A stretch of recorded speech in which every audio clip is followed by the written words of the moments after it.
And then also describe the process for the elections. And we're very fortunate to have somebody who was elected.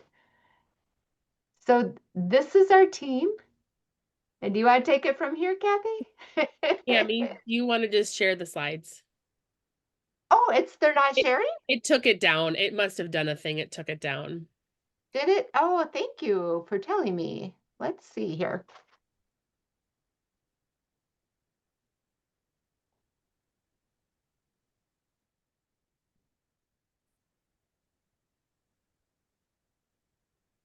You know, I actually have Starlink, and I don't know if anybody knew, but it went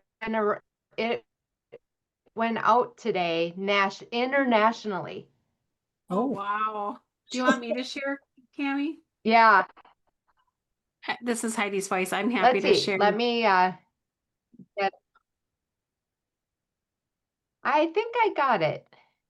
Okay. I'll have it here in case your system goes down. What? Yes, just a moment here. Sorry about that. Let me bring this over, put it up, and I will. There, can you see it now? Yes. Yes. Perfect. All right, this was up, so I apologize that it went down. All right. So this is our team, minus Jenny. Jenny didn't make it into the photo because she was doing bylaw something. But Sunita and Berg and Christy and Nicole and Cami, and in the back is Ori and me. So we're having a great time at Membership Assembly. We have three voting representatives, and then we have alternates. So we had a good turnout. Yes, we for Hill Day discuss it, which normally we would discuss these issues, as you can see on these ANA papers here, and we'll talk a little more about what issues ANA has been lobbying for, choosing to focus on. So normally, normal year, we would go and meet representatives on the Hill who represent Minnesotans and discuss with them these issues that are affecting nursing and our patients. However, this particular year, we decided to abstain from going to the Hill. The ANA membership assembly takes place slightly farther away and in a basement, but it was just a couple of days before the membership assembly took place that the U.S. bombed Iran. So at this time, there was also a lot of very recent violence reported against some young staffers on the Hill. And our representatives at home in the state of Minnesota had just been assassinated.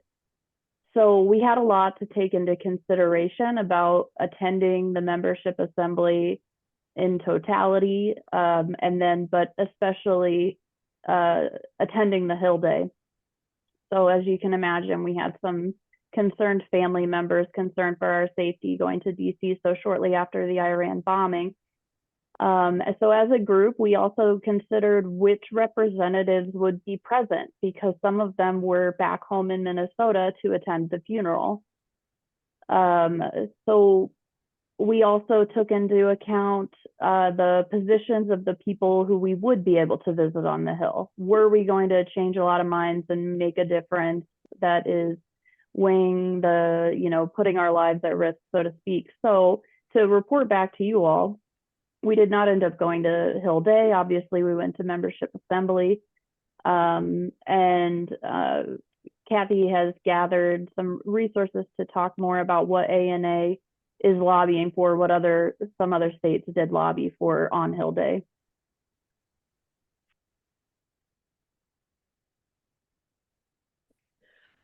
Yeah, so there were Iowa chose not to go to membership assembly at all. So the state of Iowa, the Nurses Association didn't go. And there were a couple of other states that that skipped Hill Day. So it was an odd year.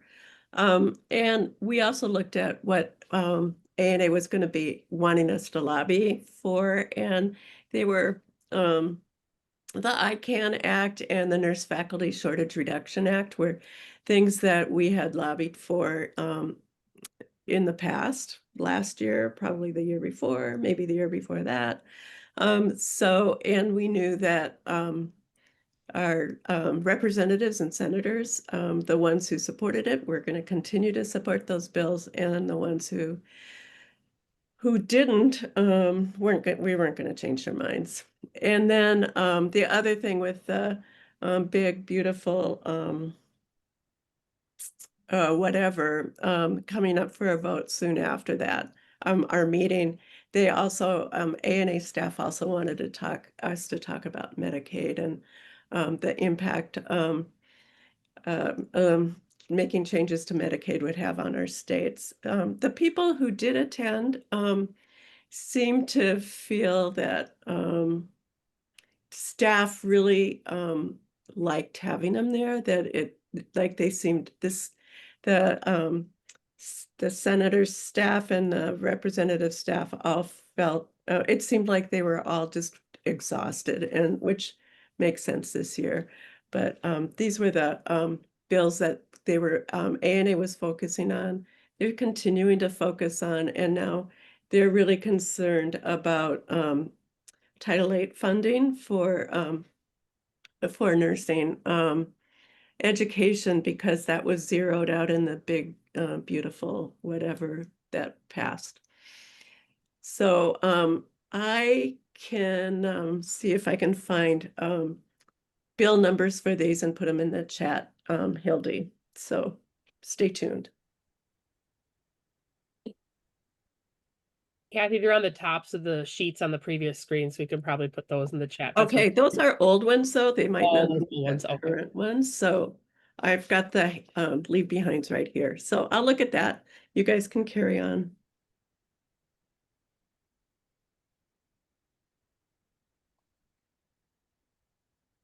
So we're going to kind of cover a couple different things that were talked about at membership assembly. We had the really beautiful nurse honor guard that we were able to bear witness to. We had a huge year of bylaw amendments, so I will get to speak on that. We had our usual dialogue forums, which is where, you know, states and different people can submit topic suggestions or requests, and then the professional policy committee, in consult with other people, kind of figure out what might be more timely to have a conversation about, or what is really top of mind, or things that we know we can move action on. So we have 3 of those. And then there was also some really good new business, and then elections as well.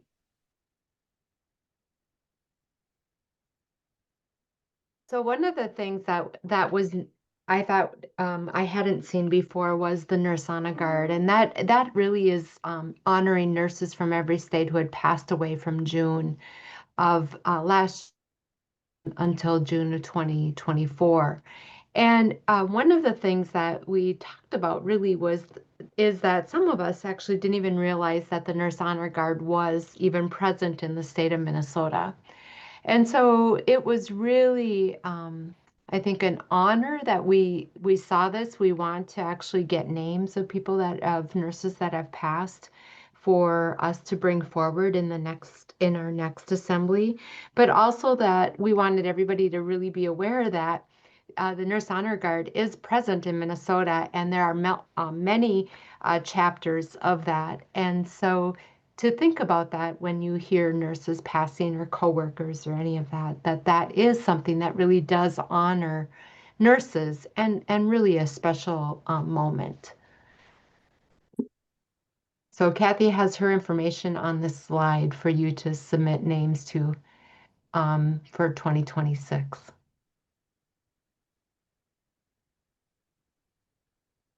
Is anyone on the call a member of a Nurse Honor Guard? I was just curious if anybody was a member at all.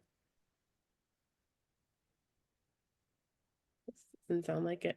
Well, maybe you know, it'd be interesting to see if we maybe even get some more people to join. I know They have different chapters. Somebody looked it up, and there's different chapters across the state that people can join and just be part of that whole process. I'm going to talk a little bit about the bylaws amendment. So I'm Jenny Tucker, and I actually serve on the ANA bylaws committee this last year, which somebody said you really wanted baptism by fire. That's fine. It was a bylaw year. So the ANA membership assembly reviews proposals every 2 years. So every other year is what we call a bylaw year, and this was a bylaw year. This year there were over 100 proposals for changes submitted to the committee, which is a lot. This is not typical from a volume standpoint. There were a lot that were there. There were kind of a couple different buckets of topic areas that had a lot of them submitted. One was LPN membership, a couple that came from a couple different groups, because it can come from the ANA board of directors, it can come from different states, or it can come from individual members, is where these proposals come from. Another area was changing how votes are distributed between the states. So like when we're voting at membership assembly, every state, you know, like we have 3 voting representatives, then your vote is kind of weighted for how much you're allotted based on the number of members you have or the number of, you know, revenue that comes in. They have different policies on that. So they're looking at how do we maybe change that. The other thing was people were wanting to maybe do or switch to, for elections, not necessarily for business at membership assembly, but for elections, do it 1 member, 1 vote. So it would, the election ballot would go out to the entire ANA membership, which currently stands at, I think, 185, Kathy, round ballparking. It's kind of a fluctuating number sometimes. And then there were a lot of technical changes that were submitted, mainly by the ANA board, because right now there's not a process in place, or at least a solidly legally arguable process in place where like the ANA board or even the bylaws committee could, you know, once make some of these minor technical changes that don't necessarily change intention, but like maybe wording just needs to be changed in one place because we've taken something out a year before, you know, things like that. So there's a huge chunk. I will say it was a pretty heavy lift this year, and it was a lot. Those who were there sitting in, you know, in the room can speak to this, but there was a lot. It was pretty heavy. I think some lessons were learned on how we deliver the content to the members to be able to get them to make the decisions, because we basically go through the different sections of how these are changed, because this is a governing document, and it kind of helps us learn how we run the organization. So the outcomes, one thing that was very interesting, and Christy, I'll let you speak to this too, but 2 of the big things we moved to be reevaluated by a committee. So there was a lot from the LPN membership standpoint, and then changing how votes are distributed. There were a lot of proposed bylaw changes, and there was so much going on, and there were so many questions that people had when they would come to the microphone, and just even asking people in passing. And so where that all ended up is someone proposed a motion, and they moved both of those to committee. So then a committee will be formed to work on those 2 things over the next year. So if you have any thoughts on either of those things, you know, reach out to Kathy. You know, we can get some, you know, comments submitted when that process gets started. And then what'll end up happening is then information will be brought back to membership assembly next year. So we aren't going to have an every other year bylaw here for a little bit. We're going to do bylaws 3 years in a row. We also had so many bylaws that we didn't get through them in the entire business meeting. So we actually are having a special meeting on Thursday, September 11th. The voting members from across the country will have a virtual meeting, and then they will consider additional bylaw proposals. Christy, do you want to share your thoughts on, you know, your perspective being a voting? So I'm Christy Waltz. I was a voting member this time at the assembly, and I just cannot witness to this process. I cannot imagine what it would be like to be on the committee. So big kudos to Jenny and the rest of the committee. But it's with bylaws and any organization. I mean, we even in a condo association, have bylaws, and they're kind of like everywhere, and they're very interesting process. This was lengthy. I kind of want to expand even more on just the whole process, because there was the call that for amendments, and then there was the that people could comment online for the amendments. And then there were 4 2-hour virtual pre-hearings to go over all of these. I attended all of them, as I affectionately call myself or refer to myself as a nerd. And so I enjoy that process, but it was very interesting because people are very passionate about some of these bigger as you can imagine, as you're looking some of the bigger topic areas, maybe not as much the technical changes, but even then, and then also having their legal counsel kind of explaining and trying to understand, because DC is DC and like their legal process versus like Maryland, and like those kinds of things that came up. And then so the membership assembly takes place over 2 days, and the first day there was sort of another preamble to then the talking the next day about the talking, and then ultimately the voting the next day. So just a lengthy and tedious process, but very interesting and ultimately important for the organizational aspect of it. And then that hour, or that virtual meeting is scheduled to be for 4 hours. So there is a lengthy time commitment for going into these things, but it is important to have them all addressed. I think that among the participants at the membership assembly, there is recognition for how important all this work was, or is, and as Berg mentioned, all of the other things, or kind of hinted to all of the other things that were happening at that time, and in the context of what's happening in healthcare and nursing and all of the other things right now in our country. People were also feeling like the balance of addressing the here and now as well. So we'll get to that, I think, in a little bit, as far as I do feel that ended up being my special moment, or my meaningful moment, was what we were able to, what the membership decided as far as the new business.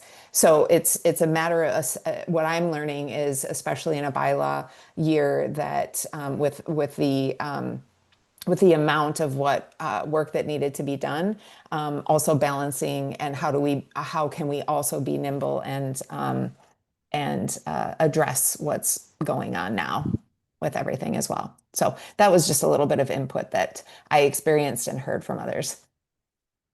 I think too, one of the things that makes the bylaw amendment process not nimble is that bylaw proposals have to be submitted so early to give notice. And so as things were changing in the environment around healthcare and funding and all of that kind of thing, the bylaws amendment process was well underway. And so there wasn't really a way to say, maybe this isn't the year to hear well over 100 proposals, and maybe some of this stuff we could just wait for another day or do committee right away. And so we can talk about the things that are really going on. But so it was that whole process thing. But I forgot to mention too that there were several that the board took away, that ultimately they that they eliminated from the process too. But even they were talking about, oh yes, the wording that we did for this was like however many months ago, but we still went through the process. Stuck with it. Yeah, and the LPN membership was an interesting discussion. Because some states are already having LPNs as members, but it's something they've done for like a year. And so they don't have a lot of experience. And the past ANA presidents came together and said, we don't really support this because, of our foundational documents, and how will those change, and how do we lobby for, I mean, it's a big thing to discuss. And so it was good that rather than it going to a vote, that it went to a committee for more discussion, so that we can have a really robust discussion about how to move forward.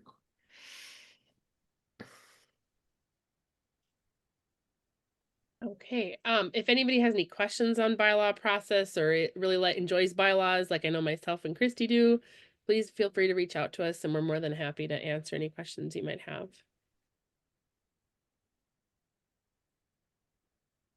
Christy, do you want me to take this one?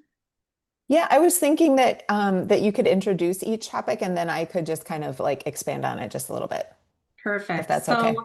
that's perfect. So in years past, the dialogue forum topics took up a lot of time and energy, wouldn't you say, guys? Where we had probably a good hour to discuss them in tables and have kind of a breakout session. With the bylaws taking up so much energy, I think we didn't have the time and energy on these topics that we ordinarily would. That said, I think each of these topics did warrant a good amount of conversation. So I kind of look forward to digging into what the proposal writers put together for us. And I did put links on the bottom of each of these documents that you guys can tap into if you also are interested. The first topic that was presented by Alabama was advancing rural health through nursing innovation and advocacy.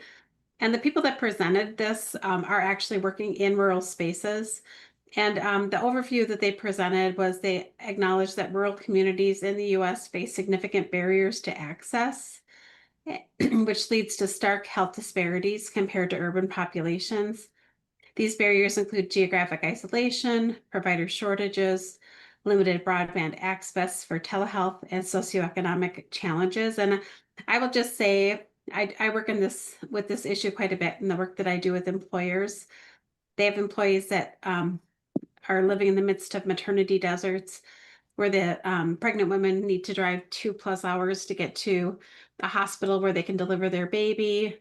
If they have a medical emergency, it might be 45 minutes. If they're having a medical emergency, they may or may not have an ambulance service that is anywhere close to them. So this is really, I think, a pertinent issue to many of the people who live in the US. So I'm really glad that it was brought forth.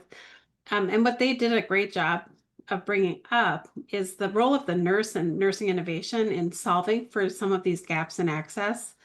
So they spoke quite a bit about telehealth, but the need for telehealth is that you have to have accessible broadband access in some of these very remote spaces. And that is a problem. And that is a political infrastructure issue that surpasses nursing. So that needs to be really addressed in a bigger scale. They also talked about some of the nurse-led models that involve mobile clinics. So buses that go in, go out on a regular basis, community health programs to address maternal health deserts. So maybe it's nurse family partnerships where a nurse maybe is driving into a community, driving an hour in, meeting with pregnant women once a week, that sort of thing. And other really innovative models where the care comes to the people. And all of this is nurse led. So really energizing work that's happening out there and really important. So I'll hand it over to Christy. Yeah, I think as Heidi was saying, these really the only ones that were voted on are the first two of the three topics, but they were really non-contentious things. So so it was more like a discussion and a collection of the comments, and then these first two were passed as recommendations to the the professional policy committee, and then those folks come up with a summary of the discussion that was had at the membership assembly among members. And I just wanted to bring up a couple things about this one, was that the summary of the dialogue forum discussion included a couple things, like all commenters agreed with the recommendation that ANA should advance policies that promote the use of nurse-led care delivery modalities that address access to healthcare in rural areas. And one would argue in any instance. So there's that. And then also some of the other things that they mentioned were other key themes or areas of consideration that Heidi hadn't addressed just yet, was pay incentives and reimbursement, use of student nurses to increase access to services, removing practice barriers and supervision requirements, and the need to ensure the telehealth waiver does not expire in September. I'm not sure where that's at with the legislation that recently passed. It did not. It is Okay. not. It is continuing on.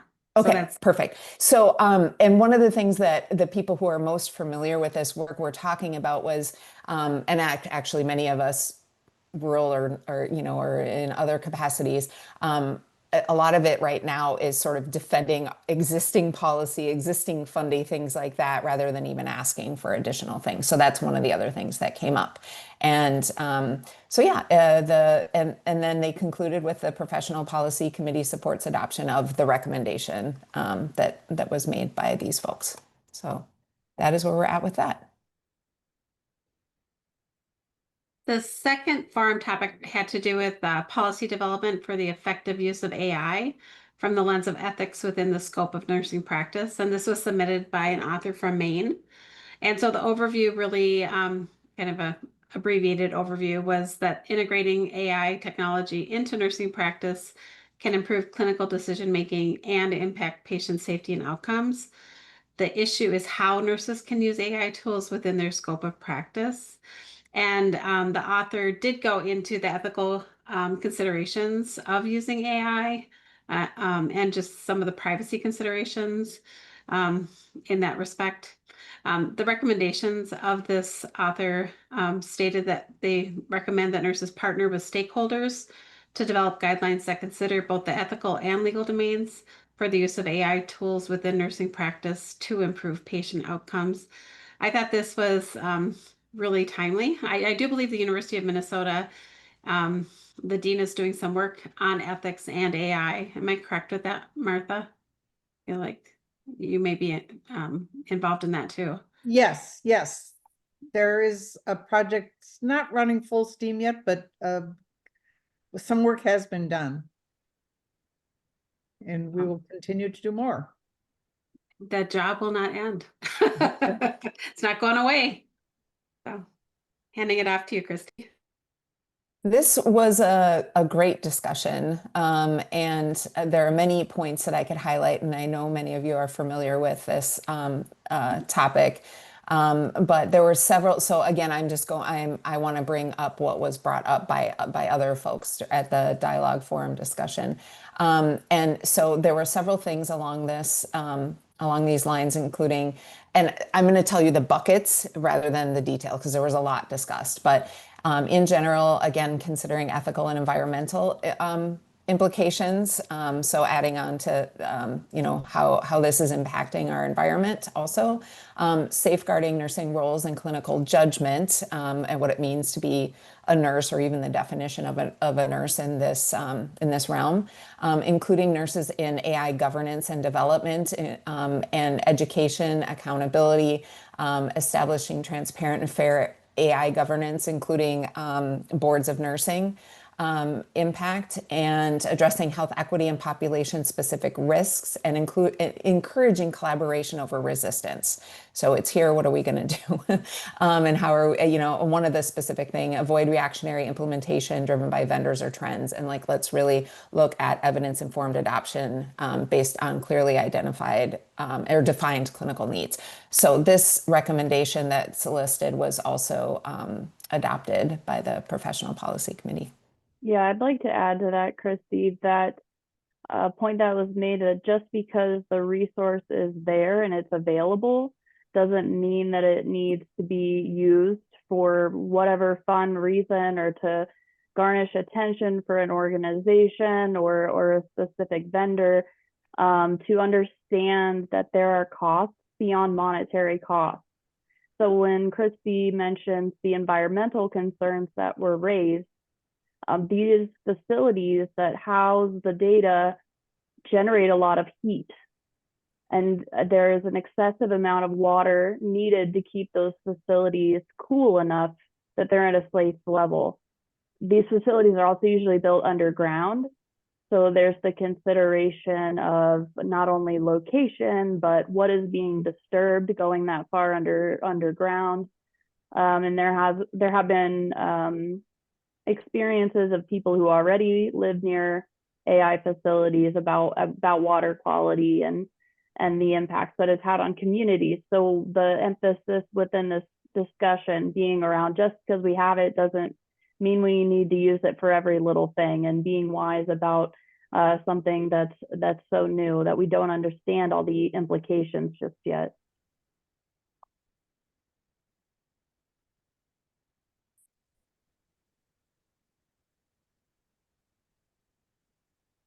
And to Christy's point, this last dialogue forum topic was actually posed by the Nursing Scope and Standards of Practice Revision Committee themselves.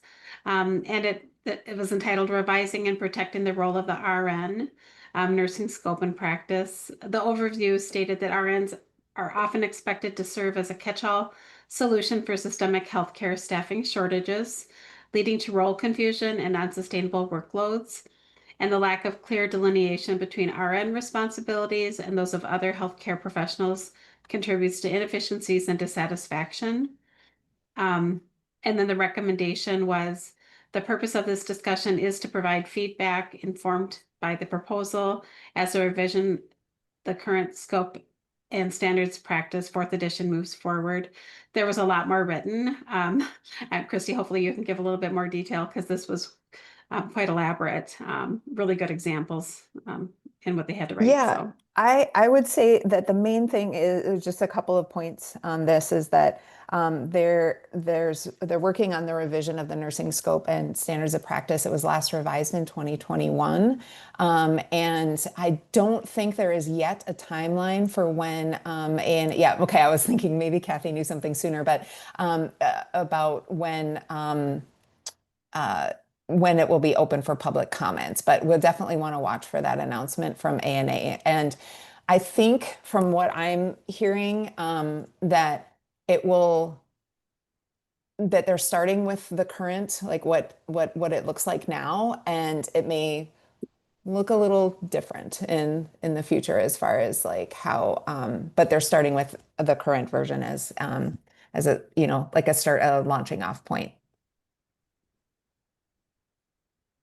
It's very detailed if people haven't looked at that in a while.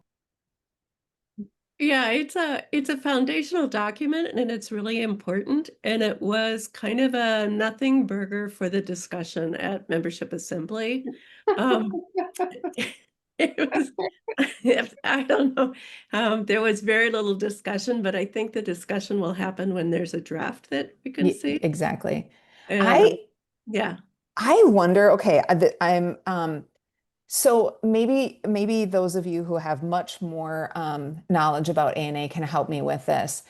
In some of the discussions I'm having and some of the involvement that I have with this, I am hearing about how to include or not include certain things because of the legalities of the document and how nurses can be legally held accountable for things that are in this document, as it is defining the scope and standards of nursing practice. So yeah, I don't know as much about that, because then, of course, each state has its own thing too. So I'm not exactly sure where those levels are. So I need to better understand that myself, but it is important for us to be aware of, and to be involved when that time comes around, and have that also in mind. Like, we don't want to include things that maybe nurses could be held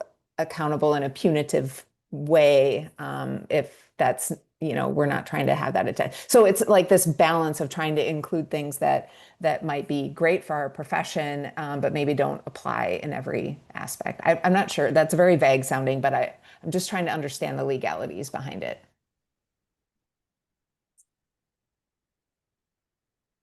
Yeah, it's almost like it'd be more interesting to have the discussion within the framework of some like case studies.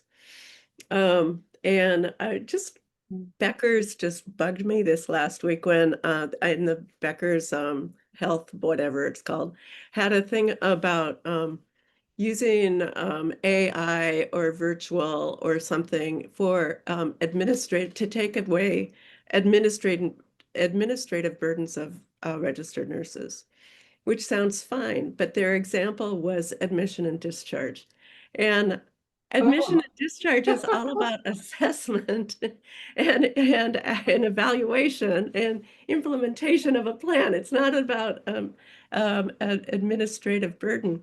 So if you think about like when the revision comes out for field review, if we start thinking about some scenarios like how would this work, it might make it more I like that idea. Yeah, Yeah. even if that's not provided for us, we could even do like a session or something like that so that we can Right. sort of figure it out to be able to best comment on it. Yeah.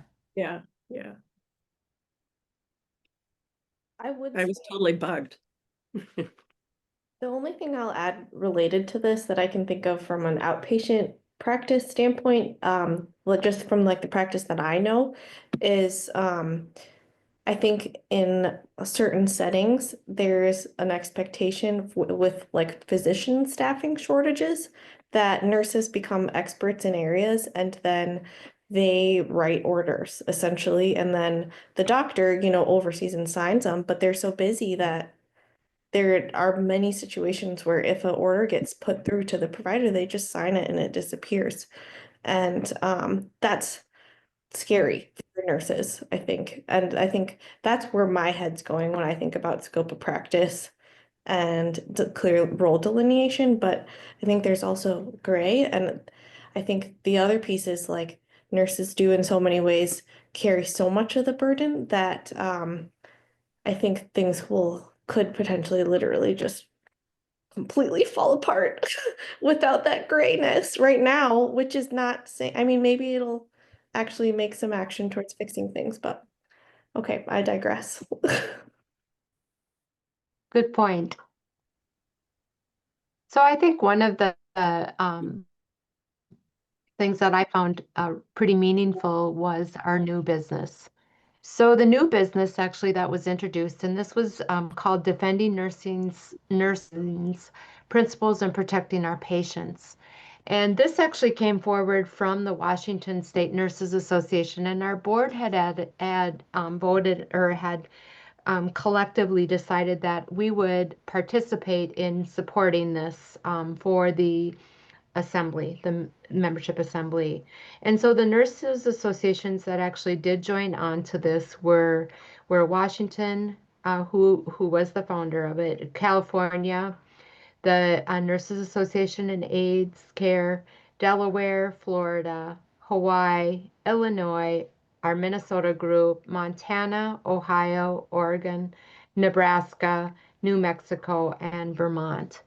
And what this really was to identify that ANA needs to take a stronger stand in a more visible, more upfront, not to sit back and wait for somebody else to take the lead, that as a nursing organization, that our organizations really needed to step into what was going on that really impacted our patients and really defined our principles.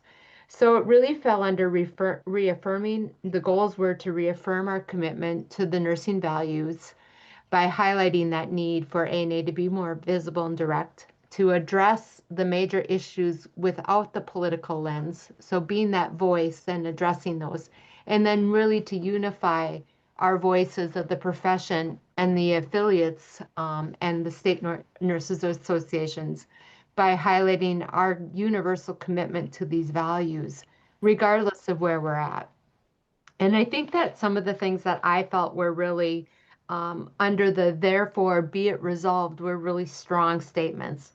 Like that we needed to strongly urge that ANA board to take immediate, visible, and sustained public positions in opposition to federal policies that erode access to care, undermine the nursing workforce, spread health misinformation, dismantle or weaken diversity, equity, and inclusion, restrict the rights of nurses to organize, dismantle programs that provide life-saving care and services, remove access to a wide range of health-related databases and web-based resources, permitting ICE raids, and limiting access to women's reproductive. And it's a little bit more detailed than that, but it really was that as a group, we were taking the stand of nurses as the voice to say we need to be at the table, we need to be telling our stories, and we need to be standing behind saying these things are not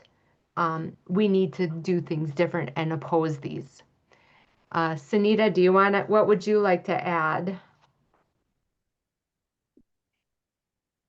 I think what I'll just add is I think there was this, I mean, this time is emotional and a little bit scary for a lot of us. And I think the opportunity for us all to go to Washington, D.C. during this time, especially right before that, the passage of that large bill, there was an urgency, I think, that a lot of us felt when we were going in the importance of this time, the importance of right now. And I think it's I think there's one thing feeling really passionate about stuff, and then there's another thing taking a true stand and being organized in that stand. And I think it's hard to move from one to the next to kind of advance that. And I think this new business piece felt like us moving towards that organization and that action. And I think a lot of us felt really emotionally tied um to this vote, and it felt really, really important for the time. It felt like we were meeting the moment for this specific thing, and I don't know, it just really made it feel like the trip was worth it, and that ANA is going to be, on the right side of history. And that's which maybe I'm speaking a little more grandly, but that was the sensation and the feeling. And um I think it's really hard to navigate when there are responsibilities that all organizations have that are kind of like moving along and what is expected for getting the business done. For example, like bylaws happen and they are necessary to keep a business running. And I think it's an interesting time navigating. I think all of us were like, I shouldn't say all of us, but like many of us felt like it's all hands on deck. The the place is burning down, and like we want to deal with that. And I think that was what this new business felt like, was addressing the sense of urgency and the feeling of we need to really take a stand for our patients and for our colleagues as well. And you highlighted it a little bit, Sunita, and that was one of the reasons why the bylaws felt so minimized, was because this felt so big. And and felt like this was just important work, and that we needed our organization, the American Nurses Association, to step into it and take a stand. And because of the things that are happening. I am sure there are other people felt similarly. What are you guys' thoughts on this?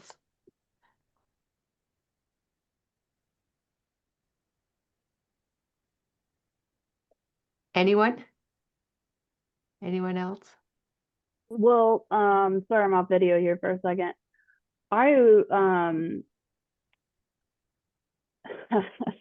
Yes, some things felt like, why are we spending so much time on this topic that has seemingly insignificant value compared to, as there are lobbying efforts for the large bill and concerns about varying populations being targeted. So there was I agree with what you're saying, Sunita. There was a sentiment of, why aren't we talking about something a little larger and more timely? This was the opportunity to do that. I would also be interested, time willing, at some point, Kathy, with your credence, to hear about what our members feel is a priority as we continue to represent them moving forward. Mm-hmm. Like, yeah, I think, and Sunita, I think you expressed where we were at that point in time. I think with the bill that was looming to cut Medicaid, and we knew that it was going to be before legislature within days. And it just felt somewhat absent from the agenda. That didn't feel right, especially when we knew that the American Academy of Pediatrics was out with a very direct stance against it. And so we just felt, I'm just gonna own that I felt like I felt ANA wasn't as direct as maybe they could have been. So this felt like a step in that direction. But I think you're right, Berg. I think we are reflecting the organization that we represent. So it's important that we do understand the pulse of the MNORN as well. So I think- think, Oh, sorry. oh, I'm sorry. I think that a lot of nurses, national nursing organizations are trying to figure out where they're going to be and what they can say and, what their stance is. And it's been a little frustrating that ANA's been has been focusing on trying to be so bipartisan that it feels like they haven't taken stance. And so this kind of this resolution says you stand behind the code of ethics for nurses, stand behind our values, our vision, goals, and what it means to be a nurse, and take action for that.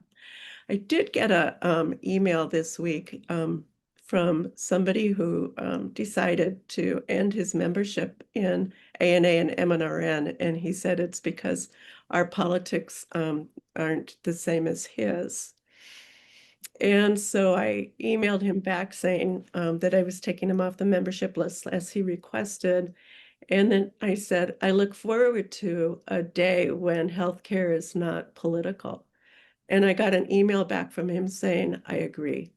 So to me, that felt like a win, but that's that's the one email I've gotten in the last 6 months, really reflecting a difference in opinion with the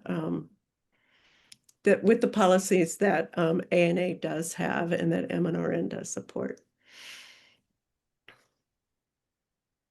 The American Academy of Nursing is interesting because they're really engaged in, their goal is to change policy. And right now their goal is to help policymakers understand why science is important.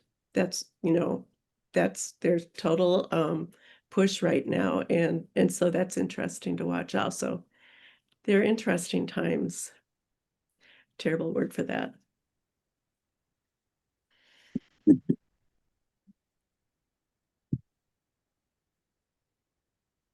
Any questions on that?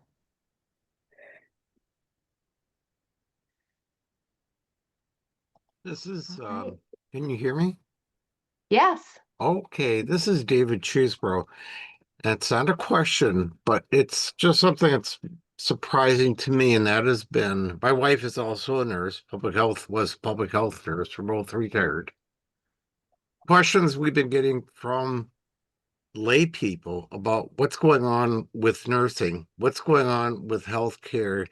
There seems to be, in general, a fear, and with that fear, they will, I think I'll talk to it. You get the idea, you get the concept. They want to talk to a nurse because they feel they could trust you.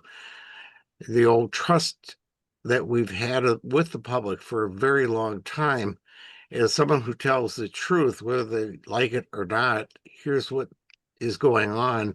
And the other question they have is, what am I supposed to do about it? I think that there's a great anxiety beyond the nursing, beyond nursing, which is the public, which is looking at nursing really seriously, probably more than we know, in terms of honest answers.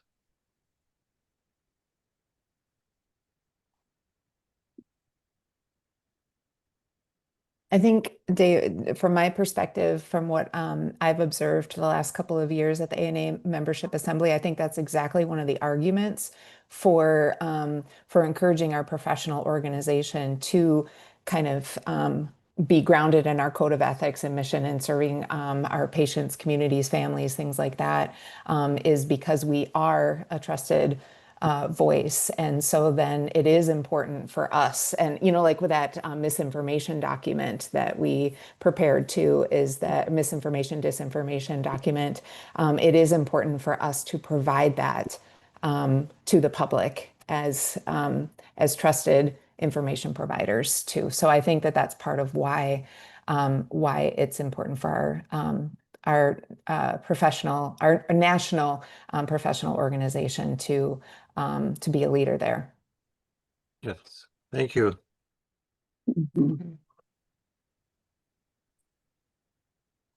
Any other comments, questions?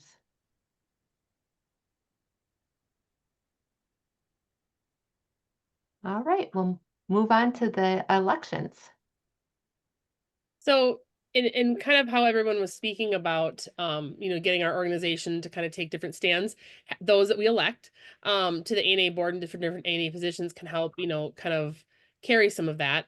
The elections this year for the 2025 elections, we had first vice president, treasurer, director at large, recent graduate, and nominating elections committee, which helps vet and prepare a slate of candidates. There were 4 people elected. Cami, if you go to the next slide for me. Thank you. So this year, first vice president was Anita Gerard. She was in that position, reelected. Trish Richardson is the incoming treasurer. We have a director at large, Amanda Savage, who's going to be a new board member incoming.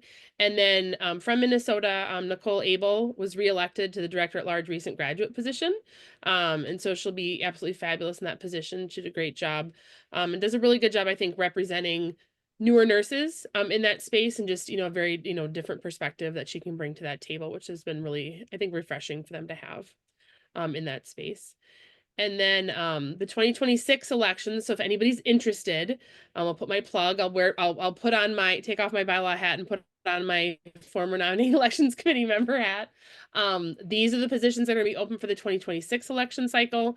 If you know of anyone who might be interested, or you yourself are interested, there is a QR code, or you can always reach out and, you know, just have questions. I would start thinking about it now because the call usually comes out in December.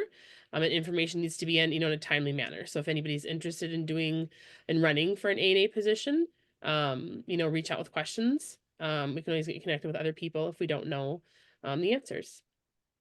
And then, And we'll help you get elected. We'll work with you. we will, yes. And then Yeah. we'll bring you on.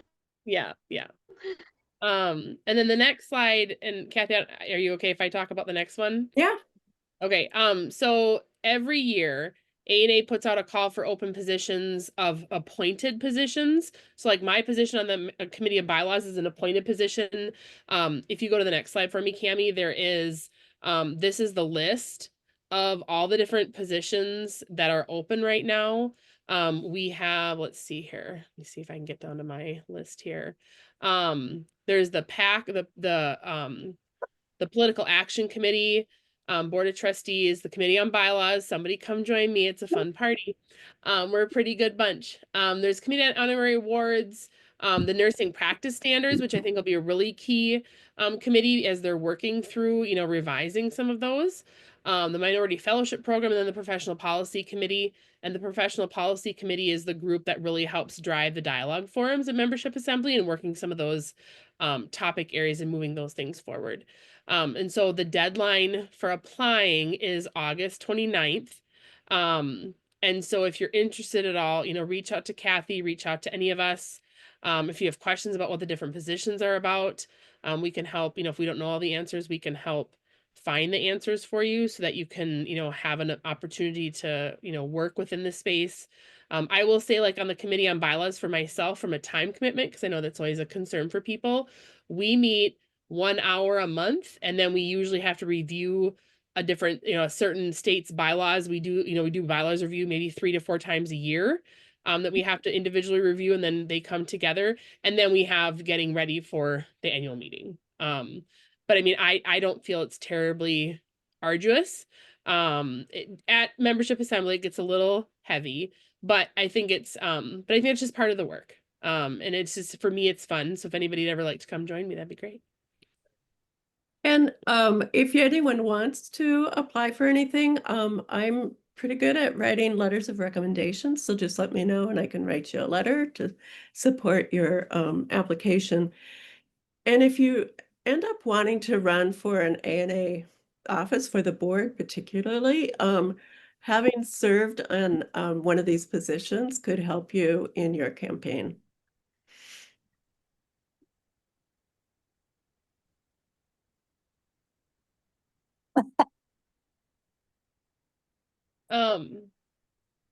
Cammy, I'll let you, I don't know, Christy, do you want to start this one off? Well, I already shared that this was pretty meaningful for me. I wrote a fancy sentence that I'll just read. I just said that this felt meaningful and powerful, recognizing the influence and power of nurses as well as our responsibility to our patients and communities, and for this to be well reflected in the work of ANA, our professional organization. Yeah, and I will agree with that. My meaningful moment is always so fun watching everyone get up to the microphone. And truthfully, you know, I appreciate the debate because it's interesting to watch, and truly we've had sometimes people's perspectives change in the process of the debate and sharing the perspectives. And I felt that Minnesota was well represented this year in being able to share opinions and just give feedback and just advocating at the microphone. And so I always love seeing people from all over, and especially for people who's their first time, because it's scary to get up to the microphone in front of a room of like 500 nurses who you hold in high regard and respect very, very highly. And so it's always fun to see everybody being able to get up and doing that. I learned the microphone process is very confusing. Yes. That was what I learned this year, but I also really appreciate the debate and hearing people's perspectives from different parts of the country, and we have our territories represented there too. So that is a really big deal. It's a great responsibility and privilege to be able to go. Yes, I agree. And I appreciate the opportunity to go and represent you all. I want to share a very quick anecdote. When we did have open microphones, that the state of Vermont came to the microphone and spoke at about their Hill Day meeting. Now, to give you some context, the majority of the time that we go talk to legislators, we're actually talking to staffers, which in a lot of ways is better because they pay more attention, they take a lot of notes, and they advocate for us after we leave. So it's not very common to actually meet with Amy Klobuchar or Tina Smith. So when the Vermont nurses got up and they said, we met with Bernie Sanders yesterday, and wow, okay. And, you know, this is in the midst of the debate on the big bill. So understandable why he might prioritize hearing from the American Nurses Association and nurses within his state. Bernie Sanders' message for those nurses and for us as the General Assembly was continue to use your voice. That despite what you think your representative is going to vote, continue to express your opinion, continue to express when you're not happy or when you are. And so I bring that up as a message as well as we wrap up this meeting, that as one of the representatives, I'm very interested in hearing more about the opinions of our members. And so I hope you consider sharing those thoughts via email or whatever forum Kathy might prefer, so that we can accurately understand how you're feeling and thinking. I would add that also to the group is that we do have a diverse group that is going. We come from different backgrounds, different ideas and that, and we really do work towards representing the people we represent when we go.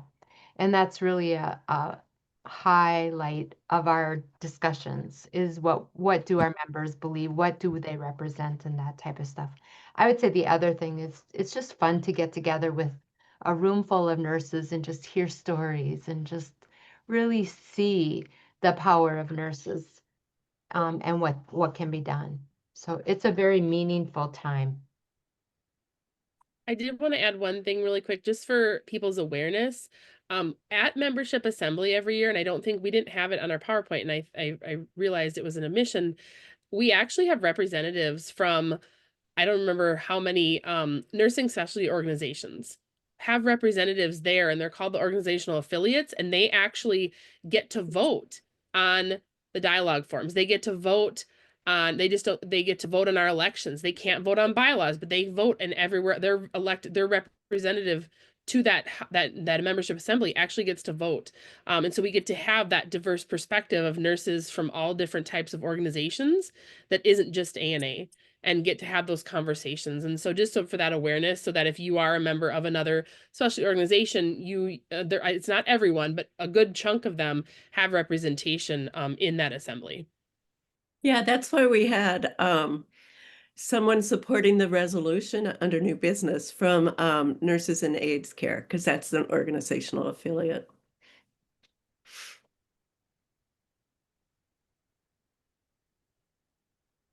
For me, it's also interesting to be there to learn different perspectives because, I know that, we're pretty comfortable in Minnesota, but different states are, it's very different. And so during the bylaws discussion, there was a bylaw proposal to remove something around diversity and inclusion or something from the bylaws. And there were African American delegates who were saying, yeah, we should remove this because we don't want, to be a target. And then there were people from the GLBT community saying, no, we need to keep this in here. It's really important. And so to watch that dynamic of different groups perspectives and how to deal with issues that are really complicated right now was really fascinating to watch. And I think it was removed, was it, Jen? Do you remember? Yes, it was. Yeah, it was It was confusing. Yeah, there's different wording that's going to be there now. I will say in that whole process, for me, I forget what her title is now. I think she's senior vice president of diversity and inclusion. I think they're changing her title. Yeah. She got up and gave a very powerful statement about, this isn't changing, even if we change the words, we're not changing the work. Which was, I felt better, I guess, in that, again, because I don't, as the committee on bylaws, we just were kind of Switzerland, but I personally felt better hearing from her in her leading in some of that spaces within the organization, her perspective on it. And I think that was really important, but yeah, it did end up getting removed. Yeah, I agree with Kristen that it's heartbreaking, and it's heartbreaking that it was felt to be so important to some people who really believe that that work needs to be done. And yes, it was Katie Boston. Yeah, it was. Book. I remember one of the Minnesota Nurses Association's conventions, and I think we were in Rochester, and Paul Wellstone came to talk to us. And then 3 days later, he had that tragic accident where all the people had died that were on that plane.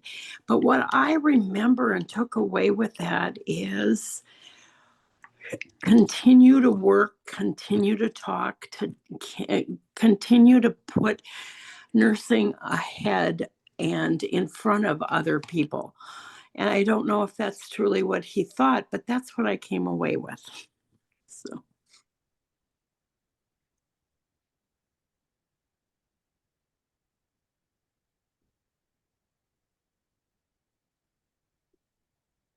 It's kind of the perfect way to end the whole meeting, I think, don't you guys? Mm-hmm. Paul Wellstone, he had it all. Yeah, yeah. We need more like him. Yes. We could have a session about that as well. I realize that it's technically past time. It would be great if anyone had any questions or comments or anything that that you might want to contribute either here or in any other way that you might want to reach out to any one of us. I know that in our conversations at the membership assembly that we really value your thoughts and opinions and want to, and as people have said, best represent that. So thank you for your attention and listening to us in our report out.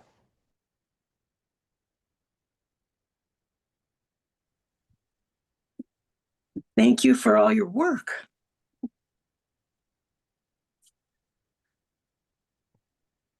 Thank you very much. Good to hear.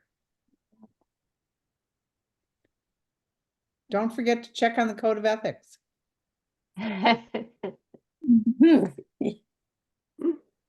Well, thank you all for attending. We appreciate you. Martha, if I see you in person, I might have to have you autograph my copy.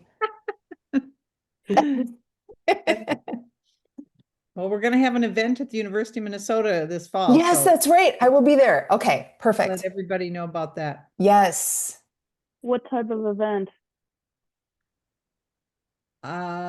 Presentation of the new code All right. and just some celebration of one sort or another. Haven't quite worked all that out yet.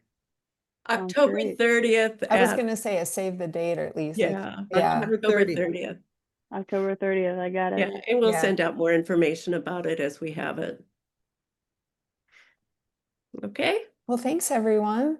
yeah. Kathy, thanks everybody. Have a great All right, night. cheers. Have a great evening.